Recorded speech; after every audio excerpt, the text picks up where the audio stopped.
আমি 40 বছরের বুড়ি। কত বছর? 40 বছরের বুড়ি আমাকে বিয়ে করবে ওই কি বলে মক্কা নগরের এক মোহাম্মদ। ভাই ঢং করিস না, একটু ইয়ার্কি করার সময় নেই, একটু বল ভাই, একটু বল ভালো করে, একটু বইটা খুলে দেখ ভাই, আমি বড় কাতর হয়ে আছি আর বড় অশান্তি হয়ে আছি, এরকম স্বপ্ন দেখলাম তো দেখলাম বা কেন ভাই, একটু ইয়ার্কি টার্কি করিস না ভাই, একটু ভালো করে দেখ দেখ দেখ দেখ, বিশ্বাস তোর কথাটা আসে না। কারণ আমি 40 বছরের বুড়ি, আমার মক্কাতে কোনো মান সম্মান নেই, টাকা আছে পয়সা আছে, টাকা পয়সা দিয়ে মান সম্মান কিনে রেখেছি। কি বলে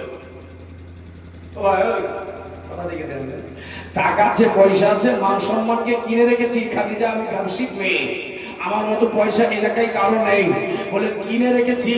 আমার স্বামী মরে গেছে, আমি বেয়াওয়া মেয়ে, আর এই বেয়াওয়াকে কেউ বিয়ে করবে? তুই ঢংবাজি কথা বলার জায়গা পাস না, একটু দেখ দেখ একটু ভালো করে দেখ। তখন ওয়ারকাবিন নামাফিল বলছে, তোর বিশ্বাস হয় না? তোমার বিশ্বাস হয় না বোন? তাহলে শুনে একটা কথা বলছি, তোমাকে ওই মোহাম্মদ বিন আব্দুল্লাহ বিয়ে করবে, এর আলামত এর নিশানি তোমাকে বলে দিচ্ছি। বলে 1 নম্বর নিশানি, ছেলেটার বংশের নাম হবে কোরাইশ। বলুন সুবহানাল্লাহ। মক্কা নগরে বাড়ি, মোহাম্মদ বিন আব্দুল্লাহ নাম, বংশের নাম হবে কোরাইশ। তাই বললি তো? আর শোন,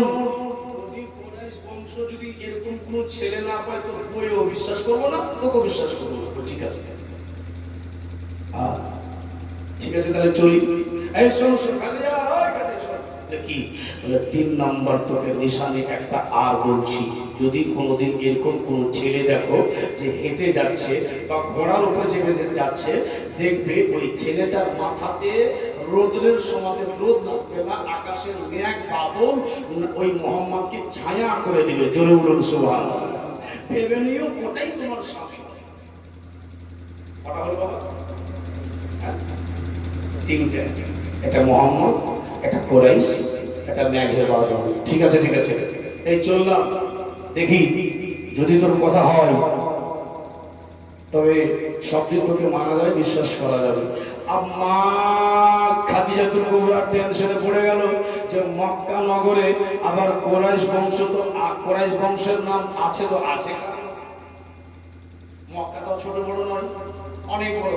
কাকে জিজ্ঞেস করি, কাকে জিজ্ঞেস করি যে মোহাম্মদ বিন আব্দুল্লাহ কার নাম, বা ওনার কোরাইশ বংশ কোন খানদান? আচ্ছা আপনাদের এলাকাতে নামগুলো হয় না যে কেউ শেখ কেউ পাঠান, এরকম বংশ হচ্ছে? বাবুজি দারুণ কথা আছে, বুঝার কথা আছে বাবা, শুনবেন। নবী মা খাদিজাতুল কুবরা বাড়ি চলে আসলেন, আর বাড়ি এসে একটা চেয়ার নিয়ে ছাদের উপরে গিয়ে বসে গেলেন। টেনশনে, কি টেনশন? ওই টেনশন যে কোরাইশ কাকে হয়, কোরাইশ কোথায় পায়, কোরাইশ বংশ লোককে কোথায় পায় জিজ্ঞেস করি যে ভাই কোরাইশ বংশ তোমাদের মধ্যে মোহাম্মদ কার নাম, কাকে? মানে এতদিন দেখিনি স্বপ্ন পূর্ণ করলো, এখন দেখলাম আর শান্তি পাওয়া যায় না। আল্লাহ আমার বিয়ে হবে, ও 25 বছরের ছেলের সঙ্গে জোর বলুন খোদা গো, এরকম কোরাইশ খানদানের কোন লোককে পাই, কাকে জিজ্ঞেস করি?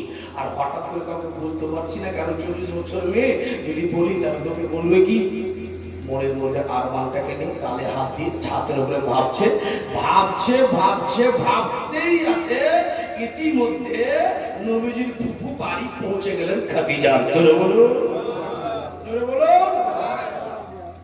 নবীজির ফুফু বাড়ি। ও মা, কেউ বাড়িতে আছেন? একটু দরজাটা খুলবেন মা। তো খাদিজার বাণীরা বলছে, বলে আজকে যে ডাক দেয়, যে আজকে বাড়িতে ডাক দেবে, এ বাবারা যে বাড়িতে আজকে ডাক দেবে, যে আসুন না কেন আমাদের বাড়িতে আজকে দরজা খোলা হবে না, দরজা খোলা হবে না, দরজা খোলা হবে না। বাদীরা একের উপরে বলে এই জন্য দরজা খোলা হবে না, এই জন্য দরজা খোলা হবে না, কারণ আমাদের মালেকাকে আমরা দেখলাম, আমাদের মালেকাকে দেখলাম, মালেকা কোথায় থেকে যেন আসলো আর একটা চেয়ার নিয়ে ছাদের উপরে চলে গেল, ছাদের উপরে চলে গেল। মনটা যেন ভালো লাগলো না, খাদিজার যেন মাথায় যেন টেনশন, আমাদের মালেকার মাথায় যেন টেনশন দেখলাম। বলে আর ওই কি বলে, আজকে যত কেউ বাড়িতে আসুক না কেন, আজকে গেট খোলা হবে না। বাবারা, আমার মা বোনেরা, আজকে গেট খোলা হবে না। এই কথাটা খাদিজার বাঁদিরা নিচে গল্প করে, আজ গেট খোলা হবে না, আজ গেট খোলা হবে না। আমার নবীদের ফুফু বারবার করে ডাক দিচ্ছে, এ খাদিজার বাঁদিরা একটুখানি গেটটা খুলে দাও।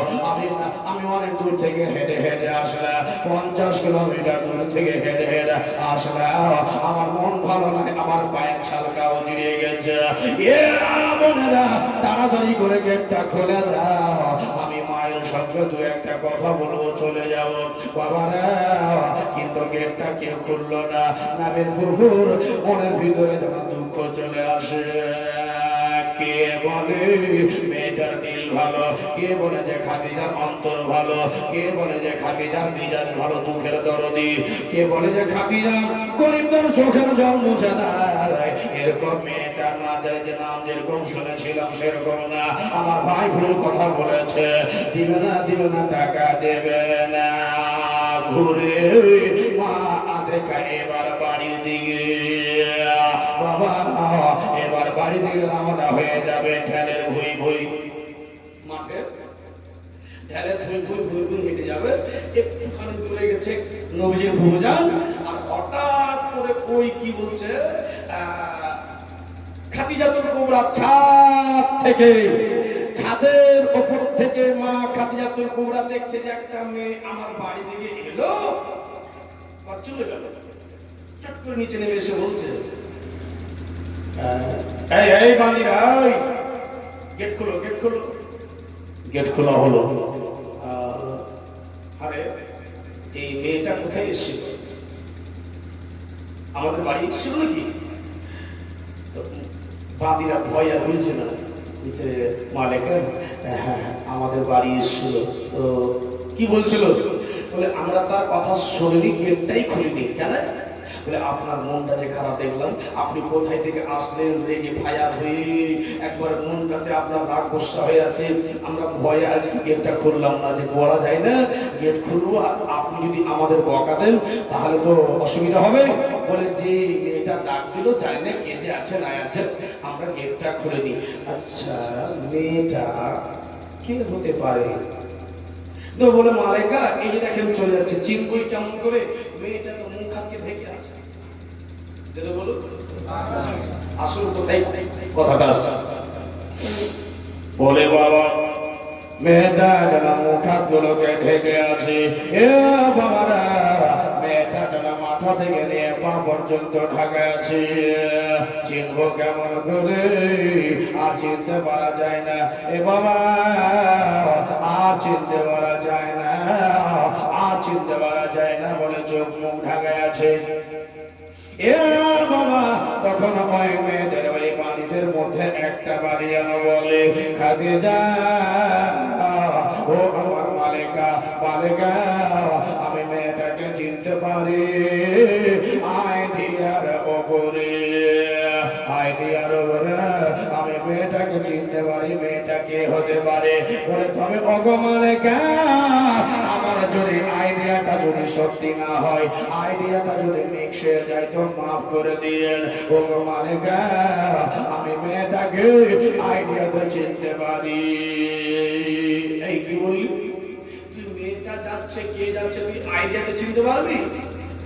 আচ্ছা আইডিয়াতে চিনহা কাকে যায় জানেন?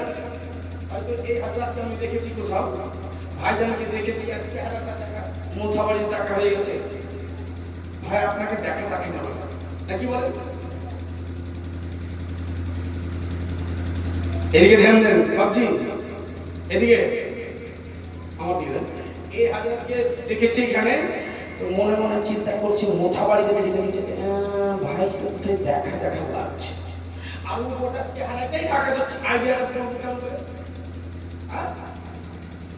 আমার চোখ, নবীজির ফুফুর চোখটা খালি জেগে আছে, চোখটা, ওই চোখটাও দেখা যায় না, গোটা সর্বশরীর ঢাকা। তোকে আইডিয়াটা বুঝবই কি করে? ওই মেয়েটা বলছে মালেকাকে, খতিজাকে, মাগো মেয়েটাকে আইডিয়াতে চিনতে পারি তো। খতিজা বলছে তুই চিনতে পারবি? বলে হ্যাঁ মোটামুটি চিনতে পেরে যেতে পারি, তবে হ্যাঁ যদি ভুল হয়ে যায়, মিক্স হয়ে যায় মা, আমি গরিবের মেয়ে, মাফ করে দিয়ে, আর যদি ঠিক হয়ে যায় তো আপনি আমাকে ধন্যবাদ দিয়ে দিয়ে। মা খাদিজা তোর বউরা জানো বলে, ওরে আমার বাঁধিরা ধন্যবাদ না, ধন্যবাদ না, যদি তোর কথা সত্যি হয়ে যায়, যদি তোর কথা সত্যি হয়ে যায়, তোর যদি আইডিয়াটা মিশন না হয়, আইডিয়া যদি তোর সত্যি হয়ে যায় বাঁধিরে, তবে 3 নম্বর বাক্সতে যত টাকা আছে তোর নামে হয়ে যাবে। 3 নম্বর বাক্সতে যত টাকা আছে তোর নামে করে দেব রে বাদি বাবারা। আর যদি মিক্স হয়ে যায় তোর আইডিয়াটা, তবে তোকে আমি মাফ করে দিই বাবারা। আমার মা বোনেরা এবার তাড়াতাড়ি করে ওই আইডিয়া বাড়ি মেয়েটা বলে, বলে মা গো মেয়েটার নাম জানি না, মেয়েটার বাবার নাম জানি না, মায়ের নাম জানি না। বাবারা মেয়েটার মায়ের নাম জানিস না, বাবার নাম জানিস না, বলে না। তাহলে তুই কি বলবি আইডিয়াতে? কার বেটি এটা, কোথায়কার খানদানের লোক মেয়ে? তখন মেয়েটা কি জবাব দিচ্ছেন জানেন? বলে মা আমার মন বলছে, আমার মন বলছে মেয়েটা কোরাইশের মেয়ে। জোরে বলুন, আরেকটু জোরে, আরেকটু জোরে। বলে কেন? আচ্ছা আপনারা বলে, যখন মা খাদিজাকে ওই বাঁধিটা কোরাইশের মেয়ে বলেছে, তো মা খাদিজার মনে আপনি ফুটে পড়বেন? ওই ছাতের উপরে সারাদিন কোরাইশ দিয়ে চিন্তা করছে, আর বাঁধি বলছে এটা কোরাইশের মেয়ে, তো মনের ভিতরে তো আনন্দ চলে এসছে। এই তুই সত্যি বলছিস তো মেয়েটা কোরাইশের? বলছে মা আমার মন বলছে কোরাইশের মেয়ে হতে পারে। বলে কিভাবে তুই বুঝতে পারলি? বলে মা আমার মন বলছে মেয়েটা কোরাইশের। বলে এইভাবে আমি বুঝতে পারলাম মা। বলে এই মক্কা নগরে যতগুলো মেয়ে আছে কেউ বরখা পড়ে না। এ মা ওই মক্কা নগরে যতই মেয়ে আছে কেউ বরখা পড়ে না, কেউ বরখা পড়ে না, বরখা পড়ে না। যদি বরখা পড়ে গো মা, কোরাইশ খানদানের মেয়ে ছাড়া কেউ বরখা পড়ে না। সরে বলেন কোরাইশ খানদানের মেয়ে ছাড়া কেউ বরখা পড়ে না, হেজাব লাগায় না, হেজাব লাগায় না, বরখা পড়ে না। কোরাইশ খানদানের মেয়ে ছাড়া কেউ বরখা পড়ে না। মা গো আমার মন বলছে মেয়েটা হলো কোরাইশের মেয়ে।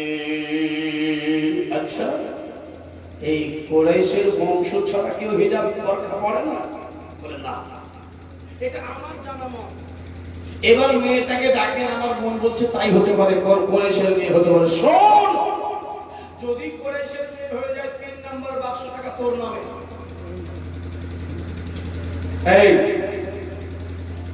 এই মেয়েগুলো গেটটা খোলেনি, তাদেরকে বলছে এই 1 নম্বর তুই তুই তুই তুই তোরা 4 জন যা, আর গিয়ে মেয়েটাকে ডেকে আনতে। ওই দেখ চলে যাচ্ছে। গেলেন, ও মা দাঁড়ান, একটু দাঁড়াবেন মা। নবীজির গুরুজন বলছে হতে পারে একটু বাড়িতে অভাব, সেই জন্য কি এত ছোট যে তোরা যখন বলবে তখন তাড়িয়ে দিবে, যখন বলবে ডেকে নেবে? যাবো না। মেয়ে 4টা ঘুরে চলে আসলো বাড়ি, যাবো না। খাদিজাকে এসে বলছেন, মা খাদিজা কুবরা রাদিয়াল্লাহু তাআলা আনহাকে, যে মালিকা মেয়েটাকে ডাকলাম এলো না।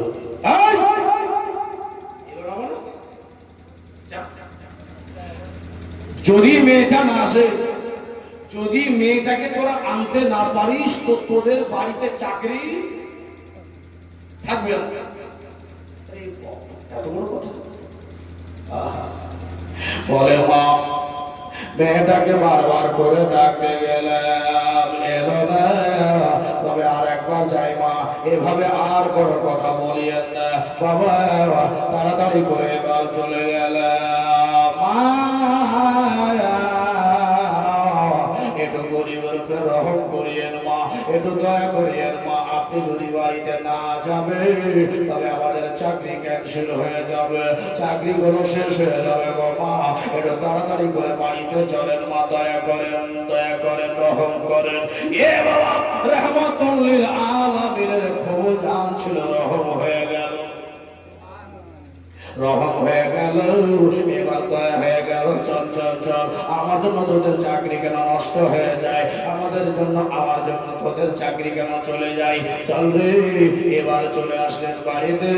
আর বাড়ি আসার পরে এবার আইডিয়াওয়ালি মেয়েটা পাশে বসে আছে, মা খাদিজাতুল কুবরা যেন চেয়ারে বসে আছে, চেয়ারে বসে আছে।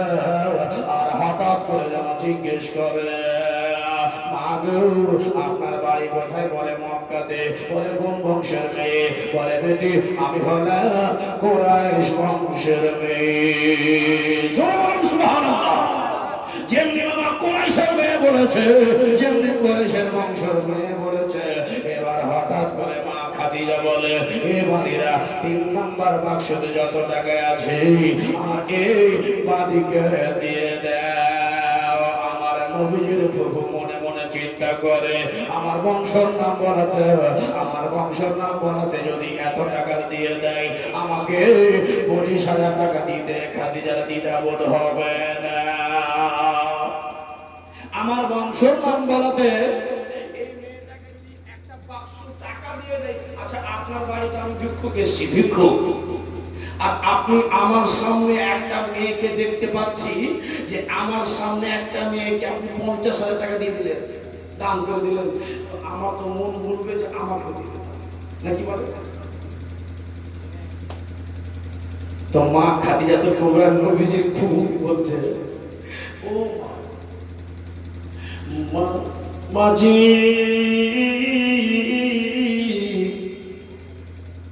আপনার দরবারে হাত তুলে জোরহাত করে বলি, মা একটু বলবে,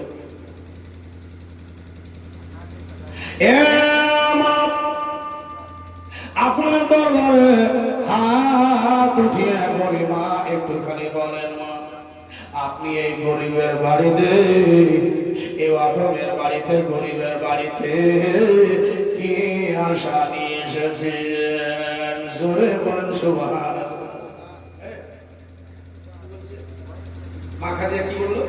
এই গরিবের বাড়িতে মা আপনি কি আশা নিয়ে আসলেন, কিসের জন্য আসলেন? তো মা আতিকা মনে মনে বলছে, এই টাকা দিল, এই টাকা দিবে না, একটা বাক্স টাকা দিয়ে দিলে। আমি যখন বলছি যে কি, আমাকে বলছে গরিবের বাড়িতে কি আশা নিয়ে আসলেন, ও আমাকে গরিব দেখে যাবে, সোজাসুজি বলো যে টাকা তোমাকে দিব। মা থেকে মনে মনে টেনশন পড়ে গেল, খোদা এত হেঁটে হেঁটে আসলেন, আর মেয়েটা আমার সামনে একজনকে একবার একটা বাক্স দিয়ে দিল, আর আমার পারি সময় বলছে যে গরিবের বাড়িতে কি, যখন নিজেই গরিব বলছে যে চাইবো কি। তখন মা থেকে বলছে যে চলে আসলাম মা আপনার বাড়িতে, এরকম বলুন না, কিছু উদ্দেশ্যতে এসছেন, একটু আপনার কাছে একটা আবেদন মা, একটু উদ্দেশ্যটা বলুন, কি আশা নিয়ে এসছেন গরিবের বাড়িতে? বলে বেটা, এ বেটি রে, আপনি যখন নিজে এত গরিব, বলে কি আর আপনাকে বলুন? বলে বেটা আমার একটা ভাতিজা আছে, ভাতিজা আছে রে বেটি, আমার ভাতিজার মা নাই, বাপ নাই, ইয়াতীম ছেলে। এ বেটি রে, ওই ভাতিজার মা বাপ কেউ নাই রে বেটি, মা হারা ছেলে, আবার বাপ হারা ছেলে। 1 সপ্তাহ হয়ে গেল, 1 সপ্তাহ হয়ে গেল আমার বাড়িতে চুলা জ্বলে না। বেটিরা আমি শুনলাম নাকি তোমার বাড়িতে বলে গরিবের হেলেম হয়, বলে চোখের জলকে মুছে দেয় আপনার, নাকি শুনলাম? নাও এ বেটা, ও মা রে, এই জন্য শুনে আপনার বাড়িতে হেঁটে হেঁটে এত দূর থেকে আসলাম। বলে বেটি, বলে এইভাবে জন্য আসলাম, 25,000 টাকা আমার ভাতিজাকে যদি দিয়ে দেন মা, আমার ভাতিজাকে একটা ব্যবসা তুলে ধরিয়ে দেব। এই জন্য তোমার বাড়ি আসলাম, এ মা, আবার বলেন আপনি আমাকে কেন বললেন যে গরিবের বাড়িতে কি আশা নিয়ে আসলেন? বলে বেনি রে ও আদেগা, ওগো মুহাম্মাদের ফুফু জান, তবে শুনেন, এই জন্য আপনাকে এই জন্যই বললাম। বলে কুরাইশের মেয়ে আপনি হলেন, কুরাইশের মেয়ের কাছে আমার কোনো মূল্য নেই, কুরাইশের মেয়ের কাছে আমার গোটা দাওলাত, তাদের কাছে হলো গরিব। জোরে বলা যাবে না। ও মা, আপনি হলেন কুরাইশ বংশের মেয়ে, বলেন আপনার কার জন্য ছেলেটার নাম কি? তখন বললেন আমার ভাতিজার নাম হলো মুহাম্মদ বিন আব্দুল্লাহ, জনাবি মুহাম্মদ রাসূলুল্লাহ সাল্লাল্লাহু আলাইহি ওয়াসাল্লাম। আব্বাজি যেমনি বলেছে, মা খাদিজাতুল কুবরার ভিতরের আনন্দের বাজার লেগে গেছে।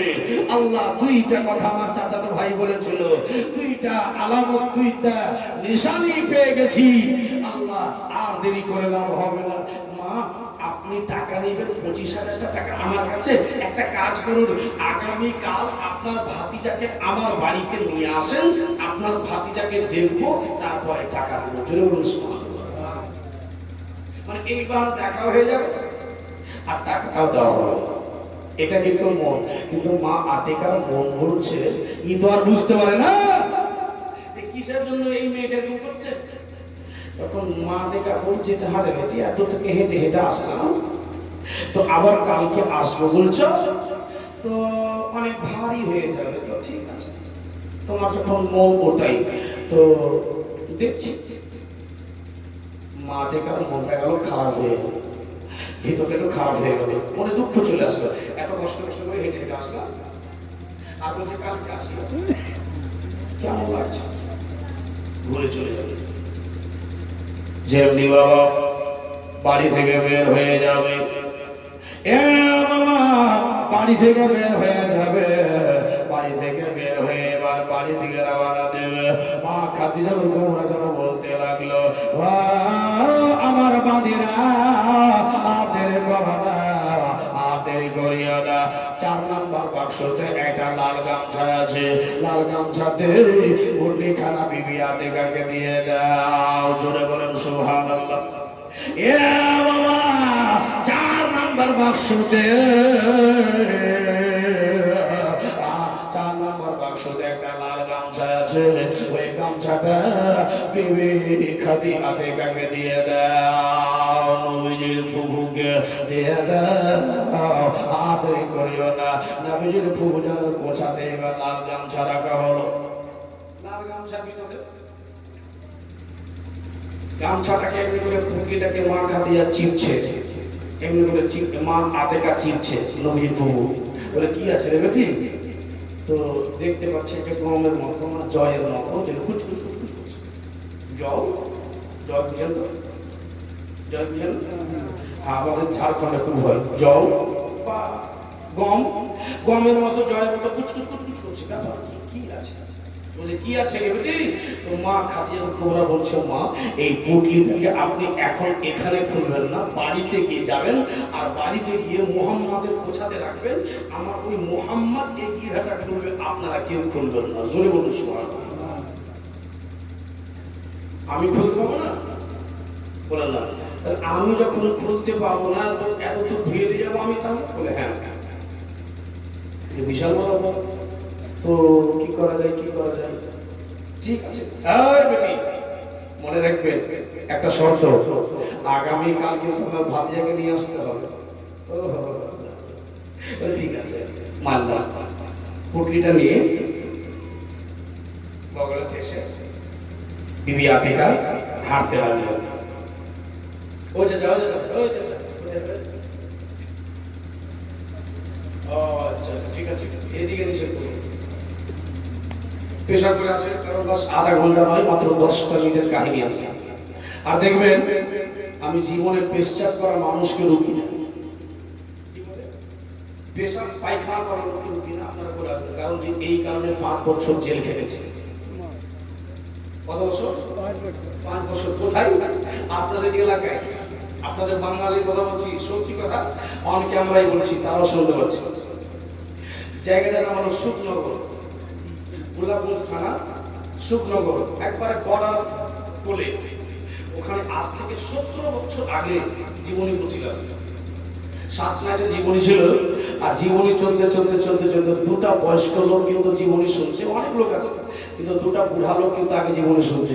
আর শুনতে শুনতে শুনতে একটা বয়স্ক লোককে লেগে গেছে পেশাব। মনে মনে চিন্তা করছে যে পেশাব তো লেগে গেছে, আর মৌলবীর সামনেও বসে আছি, যাবো কি যাবো না। এই তো উঠতে গেলে মৌলবী বলবে আর এই সামনে বসে আছে, তো যাবো কি যাবো না, যাবো। আর পেশাব হলে জিনিস থামতেও পারা যাবে না। এই কি করেছে বাবা, দেখলেন যে না থামতে পারা যায় না, আর মৌলবীর সামনে উঠাও যাবে না। তো পার্শেকার একটা বুড়া মানুষ, খুব সিধা মানুষ ছিল, কিন্তু ও বয়স্ক লোক কিন্তু এরকম করে বসে গেছে আর জীবনে শুনছে। আর ওর দিকে আগেকার যুগে সাদা সাদা প্লাস্টিকের জুতাগুলো থাকতো না, এই জুতাটি কিন্তু এই বুড়া মানুষ টেনে দিয়েছে। আর টেনে নেওয়ার পরে বুড়াটা এই বুড়াটা মানুষ ওই সোজা লোকের সাদা সাদা প্লাস্টিকের জুতাতে পেশাব করছে। পেশাব যে করছে তো প্লাস্টিকের জুতা পারপার পারপার করছে। এবার পারপার করছে তো ইভেন কুচ করছে এই সোজা লোকটা। আমি বলি বা বলে কি হলে মানে একটা পারপার পারপার কি করছে, ইভেন বলছে মাইকের কান বলে ছিঁড়ে গেছে। ধ্যান দিস না, মাইক ভালো নেই, মাইকের তার পারপার ছিঁড়ে চলে শুন। ই কিন্তু বুদ্ধিমান, সব করে ভরে দিয়ে আর আগা দিকে যুক্ত রেখে দিয়েছে। সোজা মানুষ সিধা লোক। হ্যাঁ, এবার জীবনে যখন শেষ হয়েছে তখন কিন্তু এবার জুতাতে এবার পা ভরেছে, তখন কচ করে জুতাতে পানি কেনে। হ্যাঁ, कोई पानी है बोला पानी केना है मैक टा হয়েছে বলে কি বলে ম্যাক তো হয়নি। এই সোজা লোকের মন যে যখন ম্যাক পানি কিছু নেই আর আমার জুতাতে হঠাৎ করে ম্যাক, তো নিশ্চয়ই কোনো রহমতের পানি হবে। এই পানিকে বাবা ফেলে না, জুতাকে সুন্দর করে ধরে ছেড়ে এই কিন্তু মুখে হাত দিয়ে পালেছি। কত বদমাস, কিছু কিছু বয়স্ক লোক বদমাস হবে। গ্রামে কিছু কিছু কান খাওয়া বয়স্ক লোকগুলো কিছু আপনার বলি না বাবা, কিছু কিছু লোক এরকম হয় বাদ পানকার বুদ্ধি ধরা থাকে, কাউকে যখন কান ধরে মরে দিলে একটা চিমনি করে পালিয়ে গেল, এরকম হয়। এই বুড়া লোক কিন্তু পালাস কোন হয়ে যাবে। হ্যাঁ, তুই আয় পরে আয়, আমার কাজ আছে। ই কিন্তু বাড়ি এই বুড়া মানুষ কিন্তু জুতার পানিকে ফেলে না, সুন্দর করে ধরে ধরে বাড়িকে তার স্ত্রী জিজ্ঞেস করছে কি বাবা জুতাতে ধরে গেছ, বলিও না ম্যাক পানি কিছু না, হঠাৎ করে দেখছি আমার জুতাতে ম্যাক। তো নিশ্চয়ই এরকম ভাবে আল্লাহর কোনো রহমত আছে। তো এক কাজ করা হোক, এই জুতার পানিকে বিবিরে তুই ফেলিস না, তুই আল্লাহকে ভরে দে। আল্লাহকে ভরে দিয়েছে। তো বলে আসলেই আসলেই রহমতের মালিক? বলে হ্যাঁ, কাহার জুতাতে নেই। আর আল্লাহর কসম, দেখো কত সুন্দর করে জীবনে শুনেছি যে আল্লাহ আমার জুতাতে পানি দিয়েছে। তখন বিবি বলছে তাহলে এক কাজ করি, যখন রহমতের পানি এসে প্যাডে লাগলে দেখলে বলে কি, তো বলছে তাই করিও। এ মুসলমান, এই বুড়া মানুষ কিন্তু নিজের বিবেকে গিয়ে বললো আরে এই কাজ হয়ে গেছে। বলে কি, বলে জীবন শুনতে গিয়ে থামতে পারেনি, চেতুর বাবুর জুতাতে পেশা করে হয়ে গেছে। এই যে ওর স্ত্রী এক কান থেকে 2 কান 3 কান 4 কান 5 কান 6 কান 7 কান হতে হতে হতে গোটা গ্রাম জানতে পারলো, বুড়া জানতে পারলো যে এটা বজরুল বাপের কাজ হয়েছে। এই যে 2 পক্ষ থেকে মারামারি হলো, গোলাপগঞ্জ থানাতে কেস হলো, 5 বছর থানায়। বলবেন যে মৌলানা বানাওয়াটি কাহিনী, শুধু এলাকা না, গোলাপগঞ্জ সারদহার পিছনে আপনার শ্মশানী এলাকা। জি, আসলে আমার জীবনে এই ঘটনা